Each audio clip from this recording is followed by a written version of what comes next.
मित्रों नमस्कार। सूचना की दुनिया पर आपका स्वागत है। मैं हूं डॉक्टर सुभाष चंद्र सिंह, राज्य सूचना आयुक्त उत्तर प्रदेश। कानपुर गेस्ट हाउस में हूं।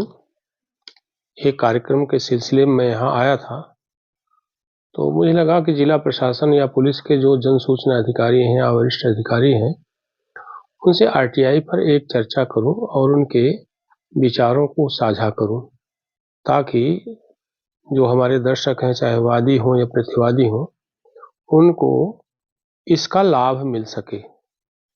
तो हमारे साथ दाहिनी ओर मनोज कुमार पांडे जी हैं, जो 2001 के पीपीएस अफसर हैं। इस समय एडीसीपी हैं, additional deputy commissioner of police, Kanpur commissionerate में।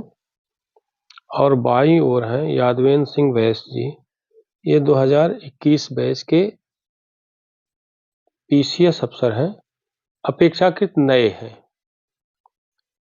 और यहाँ पर जो है एडिशनल सिटी मजिस्ट्रेट हैं और जन सूचना अधिकारी भी हैं अपने विभाग के। और मनोज कुमार पांडे के बारे में मैं बताना भूल गया, ये अपने विभाग के पुलिस विभाग के जन सूचना अधिकारी हैं। संबंधित जो है सूचना के आदान प्रदान से संबंधित जो दायित्व है इन लोगों के पास है। तो मैं मनोज कुमार पांडे जी से शुरू करूंगा। कमिश्नरेट है, बड़ा दायित्व है इनके पास, जो दैनिक जिम्मेदारियां हैं पुलिस विभाग की, उसके अलावा जो है जन सूचना अधिकारी का दायित्व है। तो पांडे जी ये बताइए सर, अगर मैं आपसे पूछूं कि आपको आरटीआई में किस तरह की दिक्कतें आती हैं, या कभी आरटीआई से जब आपका साबका पड़ा हो सर, तो आरटीआई मांगने वालों के बारे में सर, क्या ऐसे लोग भी हैं जिनसे बार बार आपका साबका पड़ता है, या आरटीआई के बारे में आपकी जो समझ है वो अगर साझा करें तो मुझे लगता है दर्शकों को काफी उनका शिक्षण होगा। सर अगर कोई आदमी अपने से रिलेटेड मैटर में अगर कोई सूचना माँग रहा है, वो फैक्चुअल चीज़ें हैं, तथ्यात्मक है, वो हमें देने में दिक्कत नहीं हमारे पास अगर है, तो हम उसे सूचना टाइमली प्रोवाइड करा देते हैं। अगर सर किसी मुकदमे से संबंधित कोई ऐसी चीज़ जिससे कि विवेचना पे उसका कोई दुष्प्रभाव नहीं पड़ रहा है, तो वो सूचना जो उपलब्ध कराने लायक है, वो तो उपलब्ध करा देते हैं। दिक्कत सर कभी-कभी ये आती है कि कुछ लोग ऐसी सूचना माँगते हैं कि जो हम उन्हें दे नहीं सकते। उदाहरण के तौर पे सर एक सूचना माँगी जा रही है, एक सीडीआर माँगी जा रही है सर बहुत पुरानी, 7-8 साल पुरानी सीडीआर है। अब वो तो ना सीडीआर से कोई कंपनी हमें प्रोवाइड करा पाएगी, ना सर कोई रिकॉर्ड अपने पास है। उसमें सर लिख के दिया भी था मैंने कि ये सूचना उपलब्ध नहीं कराई जा सकती या इतना पुराना रिकॉर्ड अब मिल नहीं सकता। लेकिन वो सर बार-बार उस चीज़ को वो उठाते हैं, वही सूचना बार-बार माँगते हैं, तो सर इस तरह की तो उसमें सर दिक्कत आती है। वो फिर वो सर अपील के बाद वो सूचना आयोग में भी वो वहाँ भी जवाब माँगा जा रहा है। तो सर कभी-कभी इस तरह की बातें आती हैं जो हम उपलब्ध नहीं करा सकते और आवेदक द्वारा सर वो सूचना माँगी जाती है। अच्छा, पहला सवाल यह कि समय से सूचना दे देते हैं, समय का मतलब क्या है? समय का सर मतलब ये है कि 30 दिन का जो निर्धारित टाइम है, हम्म। तो कोशिश यही रहती है कि हम 20 दिन, 15 दिन या जितना पॉसिबल हो, जितनी जल्दी हम दे सकें, लेकिन मैक्सिमम 30 दिन का हम लोग कोशिश करते हैं, 30 दिन के हाँ, अंदर यही सूचना उपलब्ध करा दें। यही यही मेरा कहना है। सर 30 दिन का मतलब 29वां दिन नहीं होता है। सर, 30 दिन का मतलब है जितनी जल्दी जितनी हो जल्दी सके। सर, एक शब्द आरटीआई में अधिमानतः प्रयोग किया गया है। सर, अधिमानतः का मतलब अधिकतम, यानी जितनी जल्दी हो सके उतनी जल्दी आप उनको सूचना दें। एक दूसरा, जो दूसरा सवाल आपने खड़ा किया है, विवेचना प्रभावित होती इसलिए नहीं दे पाते हैं, या बार बार आरटीआई लगाते हैं इसलिए नहीं दे पाते हैं, तो आप ठीक करते हैं। सर, हमारा केवल इतना कहना है कि जो भी सूचना मांगी जाए, आप नियम पूर्वक विधि सम्मत तरीके से, जो आपकी पत्रावली पर धारित हो और सर, जिससे लोक व्यवस्था भंग न हो, सर, विवेचना प्रभावित न हो, किसी अवांछित व्यक्ति को उससे अवांछित लाभ न लाभ हो सर, रहा हो, तो ऐसी सूचना को छोड़ करके बाकी सभी सूचनाएं जो देय हैं उनको आपको समय से देना चाहिए। सर। तो समय से देने का केवल इतना लाभ आपको ये होता है, जब कभी आयोग में जाएगा तो सवाल यही पहले पूछा जाता है कि विलंब क्यों हुआ, सर। अपूर्ण सूचना क्यों नहीं दी, समय से क्यों नहीं दी।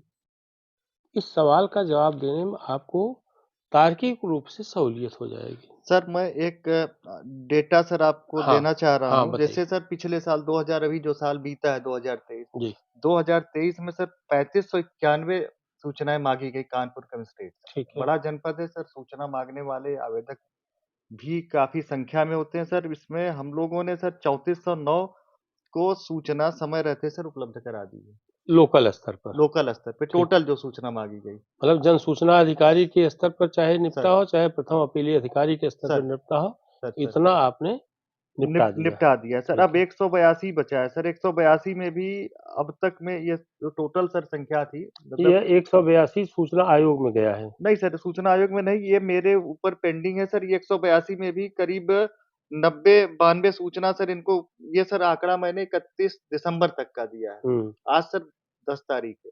इस बीच में सर 10 इसमें जनवरी। 10 जनवरी है सर। तो 92 सूचना के आस-पास सर मैंने ये भी सूचना उपलब्ध करा दी तो है। आप ये मान कर चलिए आपको डिक्सटेंशन सर, सूचना के कोशिश स्तर सर पर रहती है कि ये मतलब डिक्सटेंशन मार्क है। ना तो सर हमें परेशानी हो, ना तो हाँ, आवेदक हाँ। को परेशानी हो, ना तो उसे अपील करने की ज़रूरत पड़े, ना उसे आयोग जाने की ज़रूरत पड़े सर, कोशिश यही है। हम ये कह रहे हैं एक एक तरह से ये जो है एक्सीलेंट, अगर मुझे नंबर देना हो, सर, तो आपकी परफ़ॉर्मेंस जो है एक्सीलेंट है। और मुझे लगता है कि अगर अन्य विभागों में भी इस तरह से थोड़ा-सा प्रॉम्प्टली लोग काम करें, तो मुझे लगता है जनसूचना के स्तर पर न वादी को दिक्कत होगी, न प्रतिवादी को दिक्कत होगी। लेकिन बस वही है कि समय से सूचना दें। पुलिस विभाग से वैसे भी हम लोगों का ये अनुभव है कि पुलिस विभाग से सूचनाएँ प्रायः सर, दे ही दी जाती हैं और एक आध प्रतिनिधि ज़रूर उनका उपस्थित होता है। और ये भी अनुभव में आया है कि पुलिस जो भी हम लोग दंड लगाते हैं, विलंब के कारण, अपूर्ण सूचना के कारण, लापरवाही के कारण, उपस्थित न होने के कारण, पुलिस विभाग पर सबसे कम दंड लगा आयोग में, ये हमारा अनुभव कहता है। बहरहाल पुलिस विभाग की ये चर्चा यहीं समाप्त करते हुए मैं अपने बाईं ओर जो बैठे हैं यादवेंद्र सिंह जी 2021 बैच के अफसर हैं और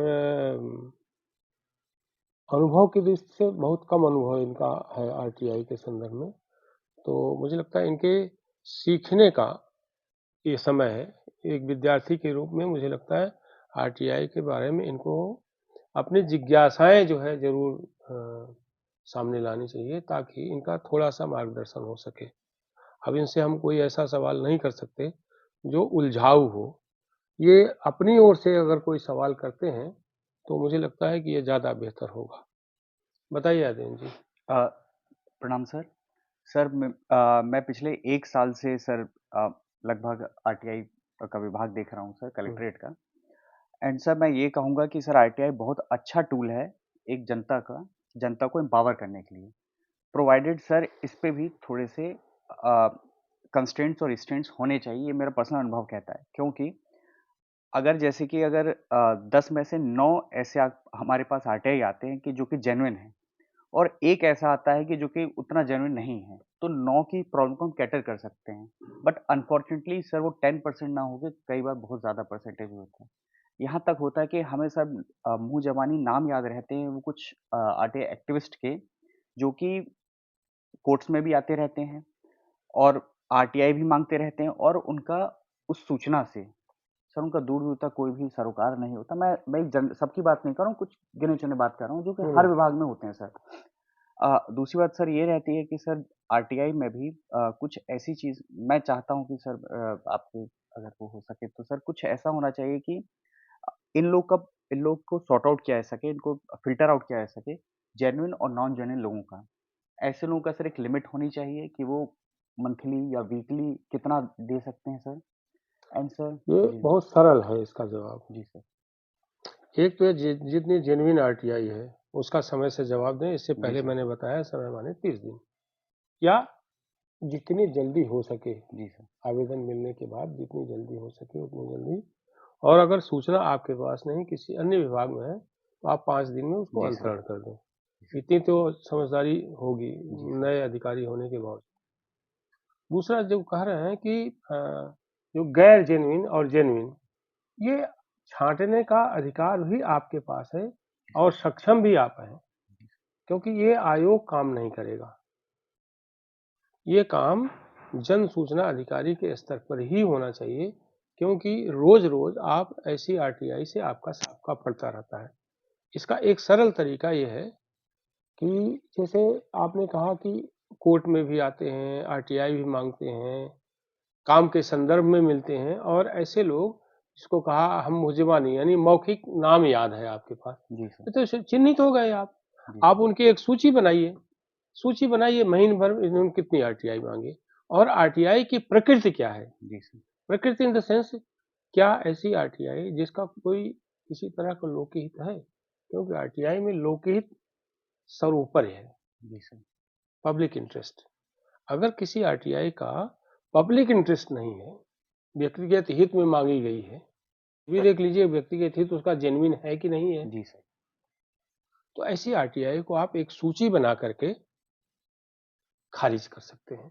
जी सर। आरटीआई आदतन लगाई जा रही है, इसका कोई लोकहित नहीं है, इसमें पर्सनल इंटरेस्ट झलकता है। जी सर।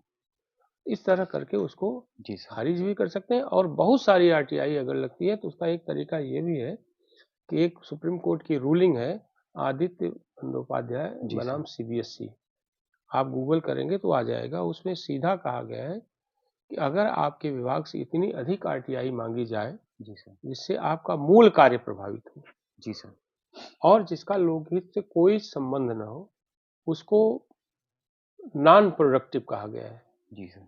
मैं जिस सूचना की दुनिया पर बात कर रहा हूँ, इसमें कई एक बार मैंने इस समस्या पर ध्यानाकर्षण भी कराया है अधिकारियों का, और उनको हमने मार्गदर्शक सिद्धांत भी बताया है। जी सर। तो आप वहां भी देख सकते हैं, और मैं आज बता भी रहा हूं कि अधिक आरटीआई लगने से आपका मूल कार्य प्रभावित हो रहा है, जिसको नॉन प्रोडक्टिव सूचना कहते हैं। जी सर।